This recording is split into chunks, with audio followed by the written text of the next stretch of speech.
Can shadow work unlock abundance? In this deep and powerful episode, I sit down with Melissa Windell, psychic medium, healer, and spiritual teacher. We explore how subconscious blocks, lineage patterns, and nervous system healing can radically shift your manifestation journey. If you've ever felt stuck despite doing all the right manifestation things, this episode will help you uncover the real reason and give you powerful tools to create from a deeper, more integrated place. Welcome to the Manifestation and Money Podcast, the show where we tackle the taboo topics of money and manifestation. I'm your host, Jenny Schultz, former 9-to-5 grinder who ditched the status quo and went all in on creating a life I love. Yes, I use manifestation.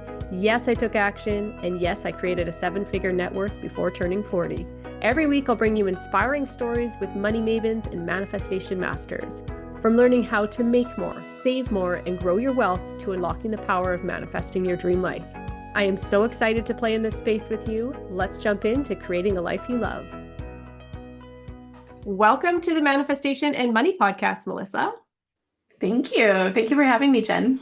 Yeah, I would love for you to share with the listeners just who you are and what your story is. Wonderful, Jen. Thank you. So my name is Melissa Windell, and I'm a psychic medium. I've been doing psychic readings since about 2006, and I really help people come through a lot of energy blocks, lineage patternings that they're trying to kind of recreate in a different way, change the pattern, the course correction, if you will. And then also I know that your podcast is on manifestation and money, and I teach a psychic school program. And one of the things that we talk a lot about in the psychic school program for those who want to develop their intuition and help heal other people is how to manifest, and also getting in the energy frequency and abundance and worth of money, because you always hear the saying like starving artist. And I feel like healers feel like they, we just have that salt of the earth and that giving, supportive spirit and soul. And sometimes we forget that, oh yeah, we still get to create abundance. We get to have things. And so I really work on also helping them, if they need it, helping them raise that vibration so that they can receive that monetary value for their gifts, so that they can have a thriving life as well as a thriving spiritual life. Fun. Did you have an aha moment or a pivotal moment in your life that kind of where you had to say, wait a second, I need to raise my frequency or my vibration? Or how did you get into this line of work? So around the money side or around the energy side? Because they're two very different angles. Let's do both. Okay, perfect. So I think spirituality is easier for me. It's more tangible in my mind. So when I was a little girl, I used to see a lot of spirits in my bedroom. And I mean, probably when I say a lot, like about 50 spirits in my bedroom. And it was fascinating because my sister and I shared a room and we would alternate nights.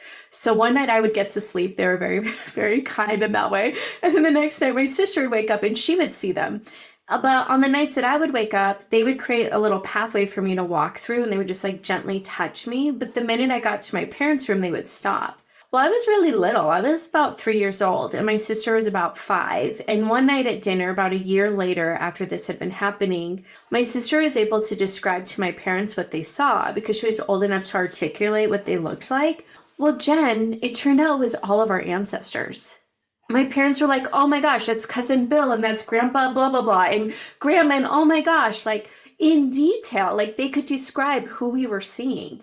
And in that moment, I just got this download, and my beautiful little 3-year-old mind was like, oh, my ancestors just want me to know that I'm not alone and they're here with me. And then I never saw them again like that. So my spirituality had really kind of started developing around that. And then I remember we had like a picture of Jesus in the room. And I just remember Jesus always following me. It was this, those paintings that no matter where you go, the eye follows you. That was that painting of Jesus. And I always remember being like creeped out about it. But now as an adult, I'm non-denominational and I ground more into Native American way of being. But I really love the alchemization of Jesus, of what he teaches, that it's like creating miracles out of nothing and healing through the heart. I've just kind of been on that spiritual path for a really long time. And when I was in my early 20s, spirituality started to become a language and just more and more things opened up around that. But it was also around that time, Jen, that I remember having my first real money breakdown. I was 20, gosh, was I even 21 yet? I was 20 or 21, and I was living in Arcata, California. Do you know where that is?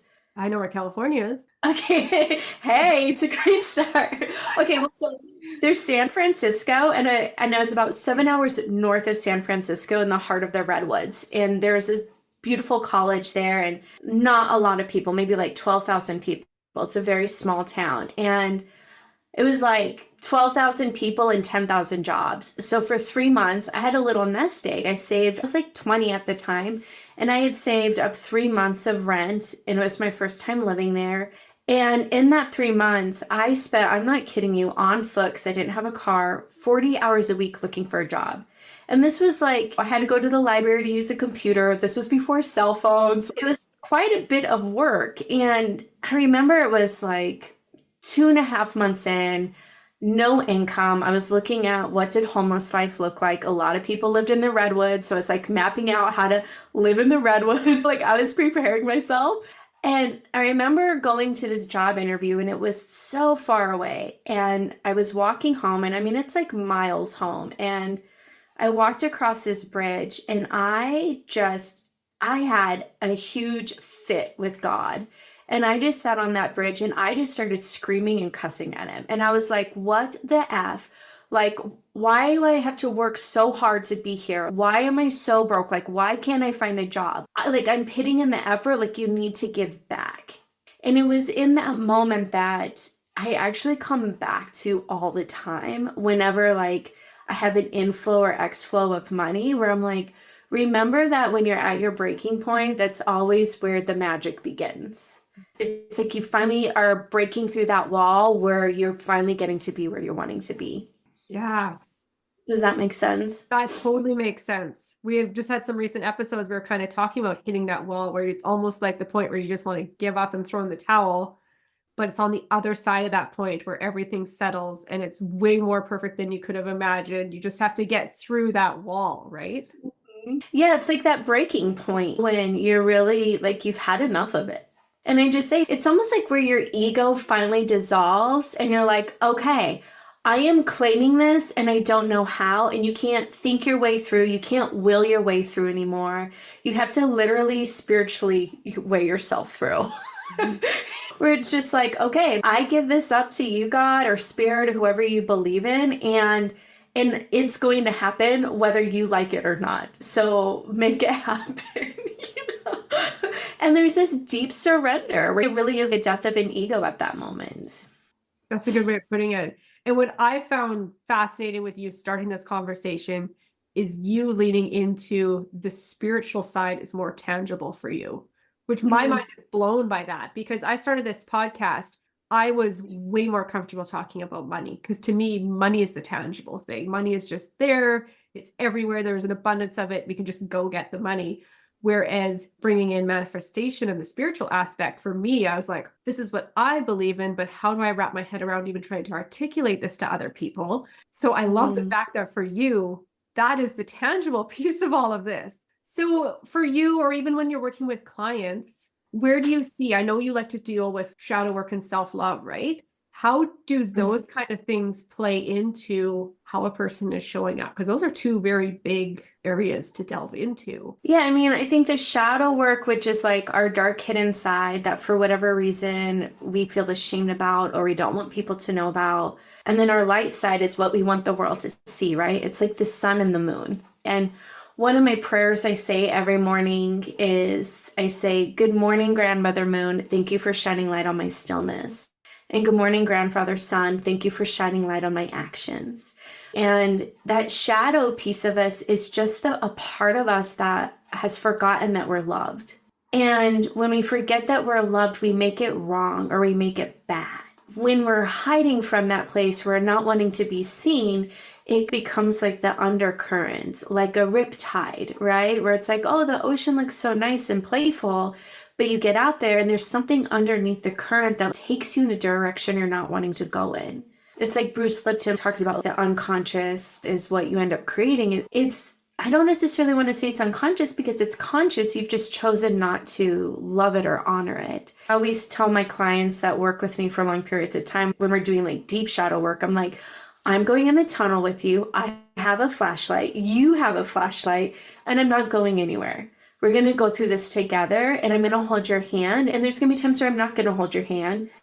Not because I don't love you, because the path requires you to have your own strength to walk through. But knowing that you have me in your back corner anytime you need it. When you start to love parts of those selves, you're no longer denying who you are or your past. And the more fully, compassionately, authentically, and joyfully you can show up in the present. Yeah. Tying into manifestation here, do you think there's a correlation to somebody who has a bunch of shadow work they need to do, almost blocking themselves from manifesting the things they want? I think it's a yes or no question, and it's not black and white, Jen. It really depends on the person and the amplitude of the shadow work. So I'll just give a personal example that's coming up for me. So for about 12 years, I wanted to manifest a house. But this is not part of this, it's part of the manifestation. But for 12 years, I thought that the only way I could buy a house was through my dad, through him co-signing for me. And for 12 years, he kept saying, I can't co-sign for you because I co-signed for your sister and I can't put that much on my credit, right? And so for years, here my sister is building all this badass equity, and here I am, like single mom in the rental struggle, right? So I built up a lot of resentment and anger and bitterness. And fast forward 12 years later, my dad had a massive stroke and I was caretaking for him. And it was like 2 a.m. My dad never slept. It was really fun when you're the 24/7 caregiver and you run a business and you're a single mom. You're like, sweet, who needs sleep? But I remember asking him, and I was like, why wouldn't you ever co-sign for me? And he looked me dead in the eyes and he said, because you were never stable enough for me to want to support you in that way. And that created so much blood and rage and fire in my body. And it was like that dagger that goes straight in my heart. And it was the best medicine because I sat back and I was like, wow, like that's what you've always thought of me. And then I looked and I'm like, with his upbringing, I could see how I looked super unstable because it was a grassroots.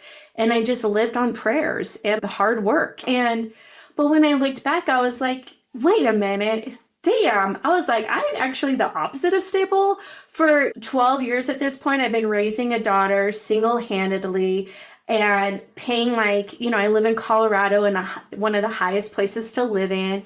And I have a car payment. I have all the things that I need. I eat organic and with a grassroots business. Like I'm actually extremely stable and secure.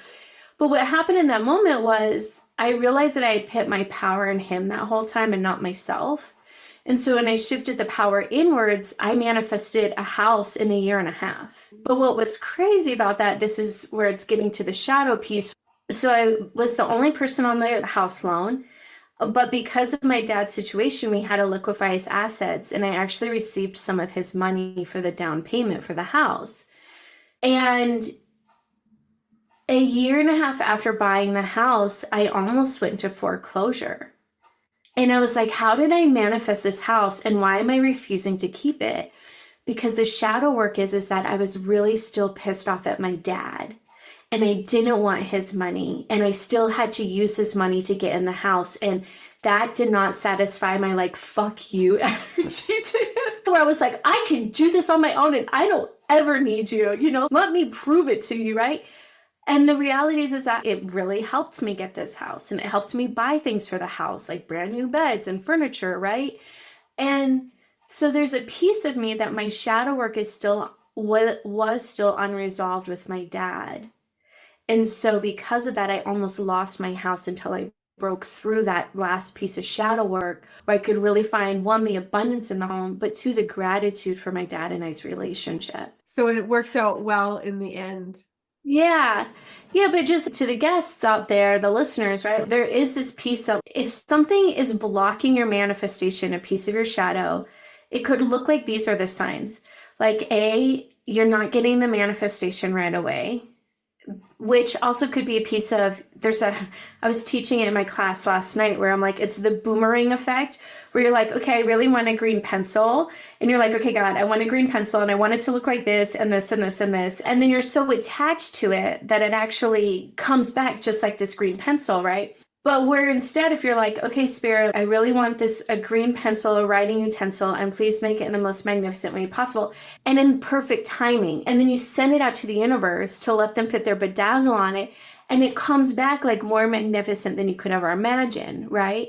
So there's this level of detachment. But so the signs are is like, it's not happening in the timeline that you want, or you get it and then you almost lose it. That's the shadow work, right? Or it's really challenging to get it. There's a lot of effort there. And that's when you know that you have some inner work to do to clear open the blocks so that you can be in the same vibration and gratitude and the same frequency and flow of what it is you're wanting to attract. Does that make sense? That really does. So if somebody's listening right now and that hit a nerve and they're like, oh my goodness, that is me. I am doing that thing. What do you suggest for them as a starting point to start digging into their shadows a bit? That's a great question, Jen. Yeah, so if this is you, the first thing I would do is I say awareness is 99% of the work. And so I would just stop and say, okay, I'm having a block, and then identify what the block is, right? Okay, so the block is that it's not coming in the timeline that I want. And then curiosity is like the biggest gift you could ever give to yourself. Okay, well, why is it not coming in the timeline I want? And then you answer that. And then you could ask yourself simple questions like, how old do I feel? Where is it showing up in my body? What emotion or what memory is coming up?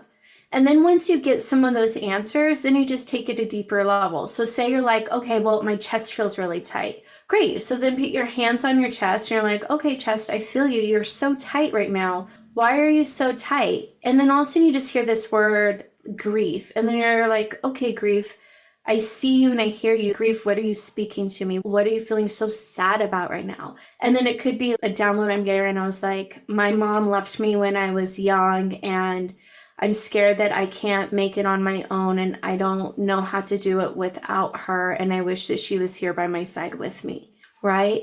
And then at that moment, then you can just have a little conversation with your mom, like, hey, mom, can you come through? I would like to talk to you. And without being attached, if you can hear her or not, you just have that conversation with her, like, Mom, I wish that you didn't go when I was so little, and how I wish you could have been there when I first started my moon cycle and the first time I rode a bike. And you just share your heart and say, and I know that you're not physically here with me, but I know you're with me by my side. And I want you to be a part of this journey with me. Can you help me? Right? And then you just go back into that place of love and you'll feel your chest start to open and you might have some tears or you might get some messages from your mom over the next few days. But then you'll notice that thing that you want will start speeding up and the right people come in and they're like, oh, I heard that you wanted to create this. I know just the person for you, right? Like you'll start to see the shift outward start to come inward. Does that make sense? Those little synchronicities that you feel supported, I think, whenever those synchronicities start showing up. For somebody who listening might be like, okay, you're naturally a psychic medium, right? So it's easy for you to say, oh, I'm just going to go have this conversation within and connect with whoever. But this is something you actually work with people on, right? Teaching them how to have those expansive conversations. Yeah, and that's a really great thing because to me, it's just like going to the bathroom or brushing your teeth. It's so natural. But for somebody who's more analytical or more skeptical or just more closed off, like you're absolutely right. Like it's much more of a challenge to go there because it takes vulnerability and it takes getting out of your head and coming into your heart. And at some stage in your life, that might not have felt safe, where you felt like the way to control things or the way to be safe was to control or overanalyze or to live up here and to not feel. And so there is that piece where it's like you get to come back home to your heart because it's really a most beautiful, cherished part of you. And to speak about the psychic thing, my belief system is that we are all born psychic. It's just a matter of strengthening that muscle and tapping into it and believing it and trusting what you're hearing. And the same goes with your heart, like trusting and knowing that it's safe to go back into your heart. Trust. That word trust, I swear, has come up on 80 to 90% of podcasts so far this year of learning to trust ourselves, right? It's not like we're talking about trusting our neighbors, which it would be really nice to be able to do that, but we're literally talking about trusting us and trusting the way we're feeling, trusting that intuition, trusting those little feelings we're getting. How is it so hard to trust our own being? Mm. Well, the first thing, I mean, so much came through it there, but the first thing that's coming through is its control. Our need to control our way of safety and trust, right? And I feel like safety and trust kind of go hand in hand. For me, it's like one of my breakthroughs, trust was actually my word last year. So I had a lot of breakthroughs around it. But one of my big takeaways last year around the word trust is that knowing that no matter what situation I am in, you're in, you trust yourself to know that you will know how to handle it. And I think the other piece is knowing that no matter what situation, whether it's good or bad, it's all working out for your highest good, right? You brought something up about the neighbors, right? And then there's so much politics going on right now. And it's like, wow, this is so messy, but trusting that the aftermath is exactly where we're meant to be. Trusting that I'm in the right place at the right time, even if it doesn't look right. That like I'm there for some reason, and that you know exactly, that you will know exactly what to do, even if you don't know what to do, right? It's all perfect, even if it doesn't feel perfect. I think perfect is a good thing to let go of when you're relaxing into trust. Yeah, you have tossed back so many really profound questions. So I hope the listeners are listening to this and will listen to it again if they have to, just to get those little nuggets in there, because I feel like you're directly speaking to so many people, just like, hey, explore this question. Hey, explore this question, right? Like just those things of us being able to go within and really ask ourselves those questions and move forward from there. I just want to know what daily rituals you do or practices to keep you in alignment with your higher self. So one of my favorites is I do this morning meditation prayer, and it kind of looks like yoga with some energy tools with some prayers. And so I literally start my morning with just sitting in silence and just breathing and just feeling my body. And then I do yoga poses that go with prayers. So like one of my yoga poses is my first one is downward dog. And I say good morning to all the women that have walked this earth with me, before me, after me. And then the next one I do plank, and I do the same prayer, but to the men. And then I do one for Mother Earth. I do one for ancestors. So I do a little something that like I say hello to everything that I feel drawn to in my heart. And then at night I do the same thing, but I just actually sit in silence, because after the whole day, like the day's so busy and energetically noisy. So at the end of the day, I just sit down in front of my altar on my beautiful little cushion, and I just breathe until I feel calm and at peace in my body again. Even though the mind still flutters, like I just kept practicing breathing until I feel more of that sense of peace and safety and serenity in my own nervous system. And then that's when I go to bed. And I think the last thing that I'll say that I do that helps me the most is going and sitting in nature for 5 or 10 minutes every day.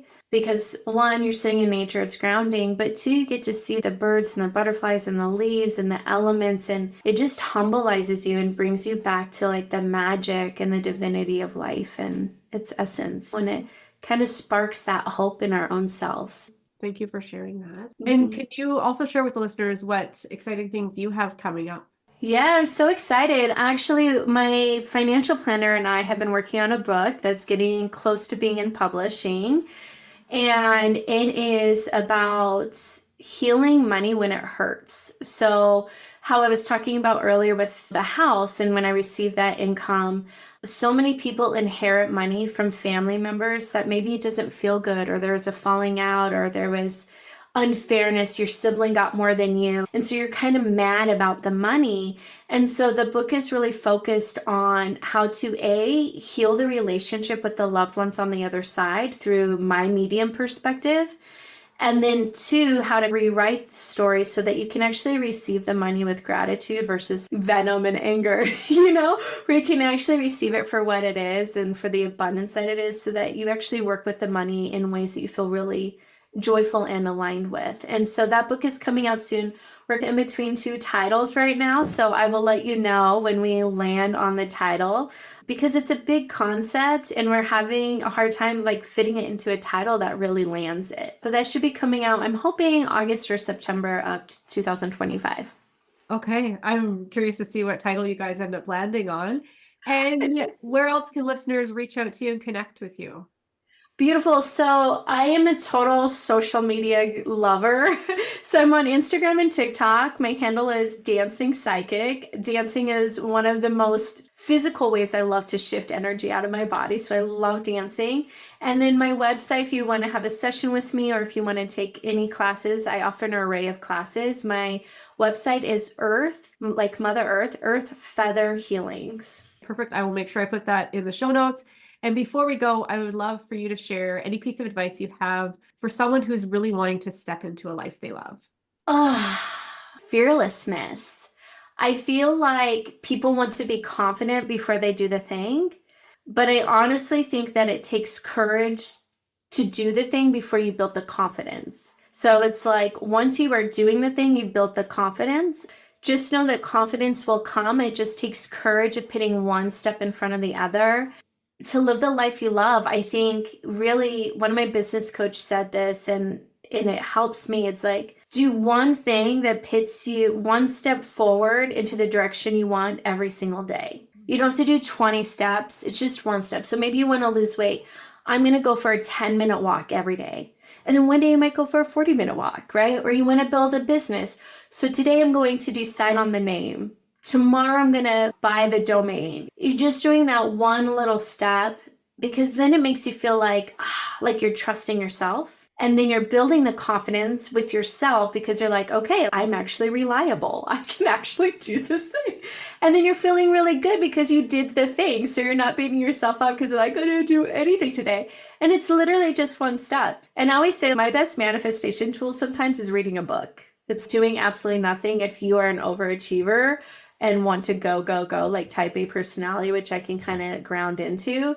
So sometimes my spirit guides are like, do nothing today, Melissa. And I'm like, it's horrible. But I swear to God, I book more clients when I do nothing. It's letting go of that element of control, like you said earlier. Yeah. And just letting them actually come to me, because I think when we're doing so much, we're just putting our energy out there. But when you actually relax, you let that energy flow to you. It just energetically magnetizes. Yeah. Thank you so much for joining me on the show today and having this conversation with me. Thank you for everyone that's listening, and I look forward to connecting and growing with you. Thank you so much for tuning in to this episode of the Manifestation and Money podcast. If today's conversation lit a spark in you and you're craving a space to go deeper with your vision, to actually live what you are manifesting, I want to invite you into something really special. It's called the Manifestation Playground, a high-vibe monthly membership where you get to experiment with manifestation techniques, connect in intimate pods of like-minded people, and receive direct mentorship from me twice a month inside our cozy Zoom room. This is where your dream life stops living in your journal and starts showing up in your reality. Vision, energy, accountability, it's all happening inside the Manifestation Playground, and your group might be forming right now. Just head to www.manifestationplayground.ca or click on the link in the show notes to learn more and save your seat. And remember, your vision isn't random. It is your future waiting for you to believe in it. I'll see you next time or inside the playground.